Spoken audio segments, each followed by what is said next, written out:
एक समय की बात है। एक दिन गौतम बुद्ध अपने शिष्यों के साथ अपने उपदेश दे रहे थे। वैसे तो गौतम बुद्ध हमेशा ही अपने उपदेश देने के लिए इधर से उधर घूमते रहते थे, लेकिन एक दिन वह एक गांव में पेड़ के नीचे बैठकर अपने शिष्य को उपदेश दे रहे थे। उनके शिष्य भी उनको काफी ज्यादा पसंद करते थे, लेकिन उसमें कुछ ऐसे लोग भी थे जो गौतम बुद्ध से बहुत नफरत करते थे।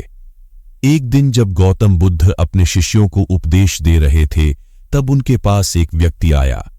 व्यक्ति ने आते ही गौतम बुद्ध को बुरा भला कहा और उनके पूर्वजों तक को गाली दी, लेकिन गौतम बुद्ध ने आगे से कुछ नहीं कहा। गौतम बुद्ध उसकी बात सुनते रहे। जब उस व्यक्ति ने देखा कि गौतम बुद्ध कुछ भी नहीं कह रहे हैं, तो और उस व्यक्ति को और भी बुरा लगा। काफी देर बुरा भला कहने के बाद वह व्यक्ति शांत हो गया। गौतम बुद्ध के शिष्य भी यह सब कुछ देख रहे थे और गौतम बुद्ध के इस व्यवहार को देखकर काफी ज्यादा हैरान हो रहे थे। फिर एक शिष्य ने पूछा कि आप उस व्यक्ति को कुछ कह क्यों नहीं रहे हैं? आप शांत क्यों बैठे हैं? तब गौतम बुद्ध ने बोले कि अगर मुझे कोई उपहार देता है तो उसे मैं स्वीकार करूं या ना करूं, यह मुझ पर निर्भर करता है।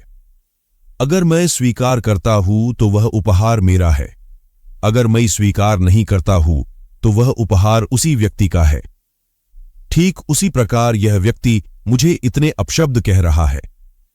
अगर मैं इसके उपशब्द स्वीकार करता तो वह मेरे होते, मैंने स्वीकार नहीं करे हैं, तो यह शब्द इसके खुद के ही है। हमें कभी भी उसी समय प्रतिक्रिया नहीं देनी चाहिए। हमें शांत होकर सही या गलत का फैसला करना चाहिए, उसके बाद ही अपने प्रतिक्रिया देनी चाहिए।